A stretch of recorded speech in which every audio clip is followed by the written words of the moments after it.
तोहरी मंदिरिया अथवाची आइले हो अरे बापनाही गाए मैया तोहरी मंदिरिया अथवाची आइले हो अरे बापनाही गाए मैया दया तोहरा आइले हो बापनाही गाए मैया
दया तोहरा आइले हो हमारी पूरी महिलाएं बिल्कुल आप ही के साथ और कि काठी के रंगों का ही सितारे भैया काठी के रे होसा काठी के रंगों का ही सितारे भैया काठी के रे होसा ये पैसा वाला सितारे भैया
डबल खुशी ना जी।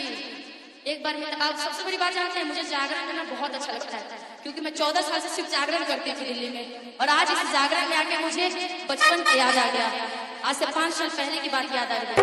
इतना अच्छा आप लोग गा भी रही हैं, नाच भी रही हैं और पैसे भी दे रही है। देखिए दिल कितना बड़ा है, पति से चुराया हुआ पैसा ना।